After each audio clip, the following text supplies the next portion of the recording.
Allah la la Allah la la Allah la la Allah Allah la la Allah la la Allah la la Allah la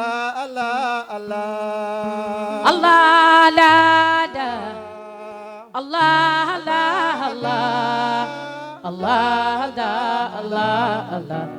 Allah la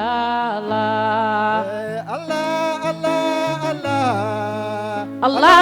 la Allah Allah la Allah Allah Allah ya Rasulallah waqfa shikayati إليك وآلي من تغلى أبدا سودا فأجي وأجو المسلمين هالته عليك فتبت نفس أورا مسمدا زمان طلق الوجه غير مقدري أقوء وأجد دائما لم مكمدا وقادين صبوءا عند أفضل المرسلين ومن برسول الله لم يخشى المدى تولى رسول الله النبي محمد تولى رسول الله أمري فلم يزال يساعدني الدار فسبتم مجدا وإنتنا المصطفى أن يوكميا فقد زار أسبام أميل تعودا ولا نبيه كاين صيبا وأين أت نكيل بأمي برؤوس مسبدا وأتيك سلمان بالشوك أبيبنا ولا تتنالى ملمت مجلدا من الذي أنبياء من كواركي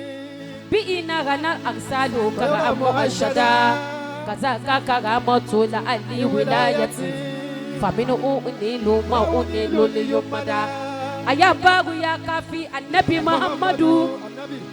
أو بيوبو النبي محمد أيا فاغو يا كافي بجاي نبينا لتغزوك أبيدا من يروم وترشدا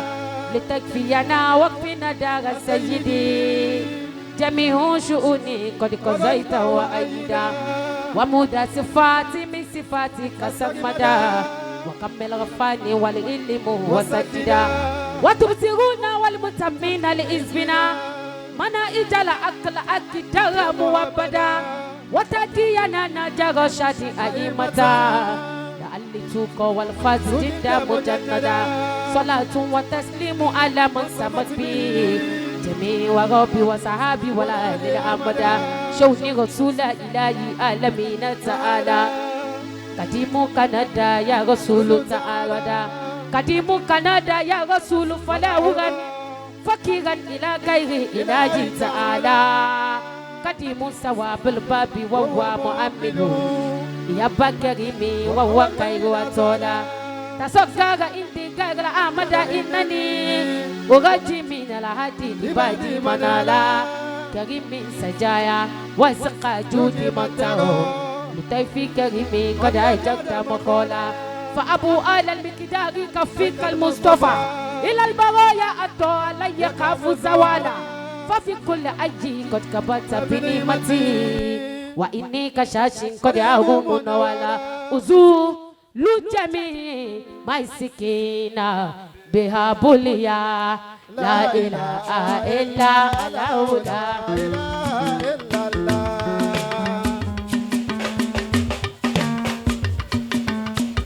أزو لجميع ما سكينا يا بوليا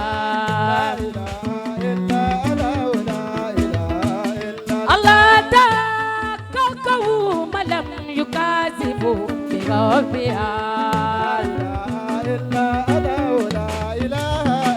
الله فجاو بفيابي في المآغي في لا متوها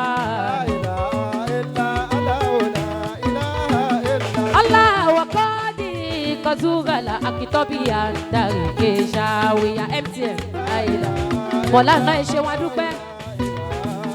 Allah bi fadili ilahi nasi dala dalalu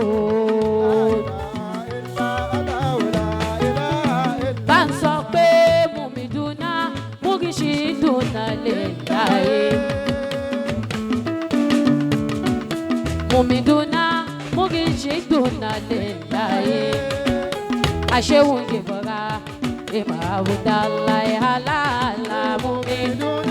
murishiduna lillahi ashewun jibora ima abudallah Allah kutubuli wujudi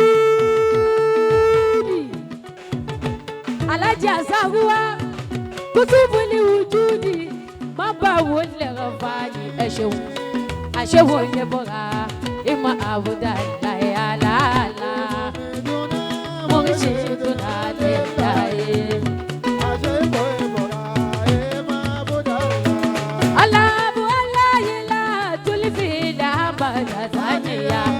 والله لا كل في الأمل ثانية فأمل فقد جوا غلا يقسم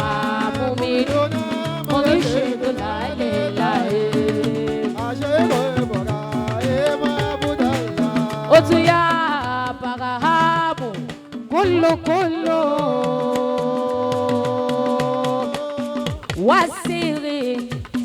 سيري ولا ليك